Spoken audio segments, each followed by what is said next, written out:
Good morning, everybody. It's currently 6:52.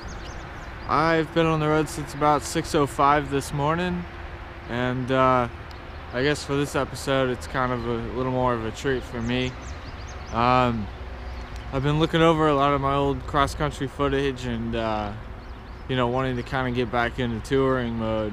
Not that I want to do anything extreme, but kind of just on a whim decided that I wanted to do a 80-mile ride. So got up this morning and decided I was going to leave today. So I left East Stroudsburg and I'm on my way up to Milford, I guess. I'll probably turn around just north of Milford, come back down through the town. I'm riding 209 all day. Just now entering the the forest lands here. So you can see there's like the toll booth or whatever. It's not really a toll booth, but yeah. So it's probably like 35 degrees outside right now. I am absolutely freezing. I'm wearing a hoodie. Let's see, what else am I wearing? Got my pants on. I'm wearing thermal layers under all this.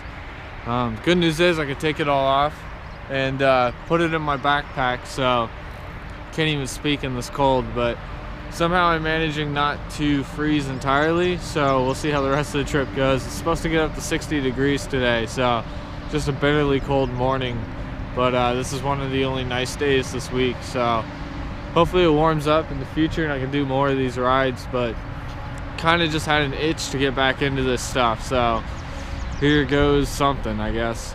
You're gonna see some more footage later on, and I might decide to actually start talking about the cross-country trip farther down the road as I get back to some of these spots that I have a little deja vu from, just with I used to just stop when I was training for the cross-country trip.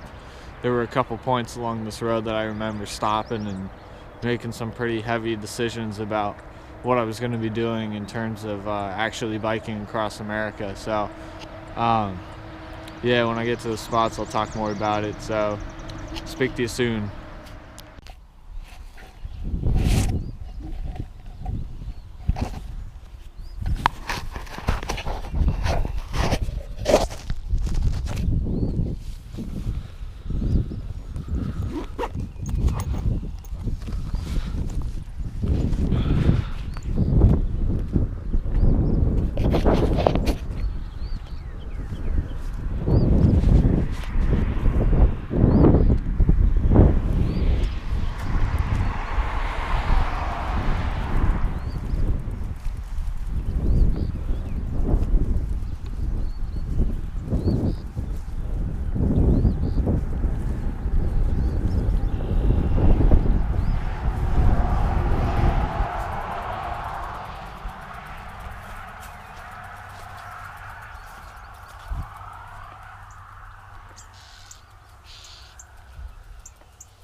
So I guess something that's kind of worth discussing is what the cross-country trip meant to me, what biking across America meant to me, and what it kind of represents in my life. Well, I guess I'll just start with the frequently asked questions I get. A lot of people want to know immediately, where did I ride? East to west, Pennsylvania to Oregon. I made it all the way down through Kansas, Colorado, and then back up into Idaho and Wyoming. Took me 40 days. I rode my bicycle alone, but I did have my best friend driving a van, so I met up with him several times a day, and he would set up like camp every night. We stayed primarily with churches, as well as a couple campgrounds, and also a lot of Walmart parking lots. When I started biking, it was originally just a chance for me to get away from my family and get away from stress and all that good stuff we all deal with in life. It's pretty windy. I hope you can hear this.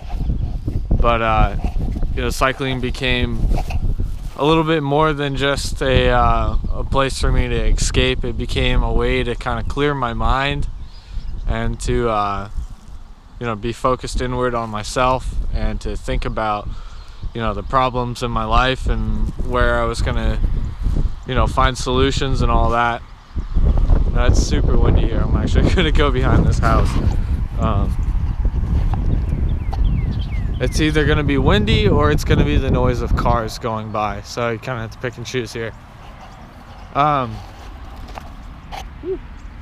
So yeah, cycling was kind of just my escape from everything, my way of getting away from the problems in the world, but also it was a chance to really clear my mind and find solutions to things going on. And as well as it was kind of where I just fell into my purpose. I kind of discovered where I wanted my life to head, and the things I could do and the impact I can make in people's lives. Obviously I don't feel like I made that much impact, but you gotta start somewhere. So cycling across America, and I guess one other big factor was it kind of gave me a chance to test myself in the world and to explore and kind of do things on my own for once in my life. I don't want to say I was sheltered growing up, but this is definitely kind of like my first real experience out in the world away from family and friends.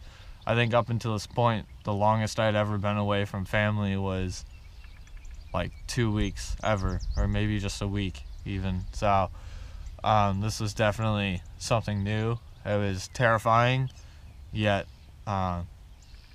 full of awesome, amazing things that I learned about myself and others. So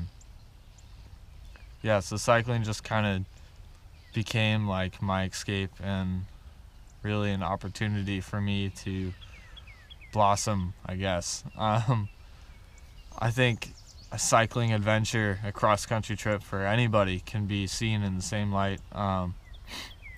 There's having the same impact and defining your life in such a way as college or military or I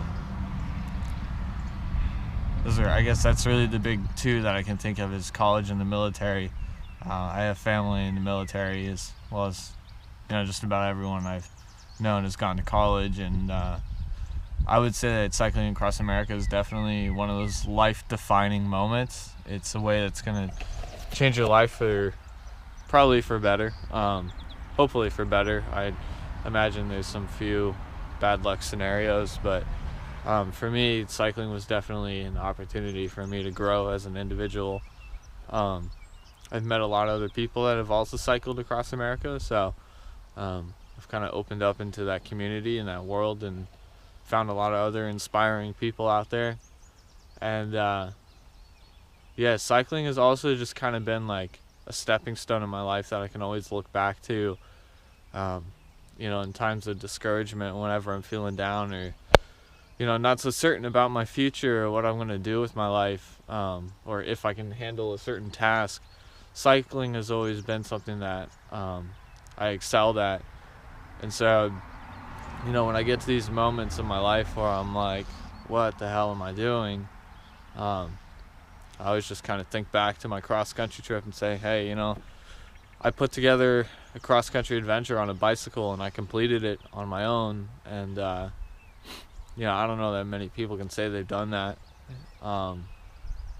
But it always kind of gives me that confidence to realize that I can handle just about any situation I put myself in. So I guess that's one advantage, and that's kind of what it means to me. It's just that ability to conquer my own fear and to be able to push on and excel at whatever I do. So that's what cycling means to me. That's what the cross-country trip meant to me. It's just you know, a chance for me to finally get out in the world and prove myself. So yeah, I think I'm probably like 15 miles into this ride. I'm not very far. It is 7:50, so I don't know, maybe I'm like 20 miles in. I don't know, it's hard to say. The tachometer on my bike stopped working. I think the battery and the magnet reader receiver thing died, so I'm done with that. So I can't even keep track of my speed.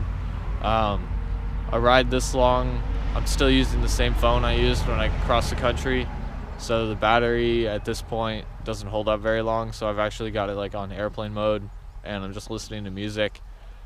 So yeah, I have no idea how far I am.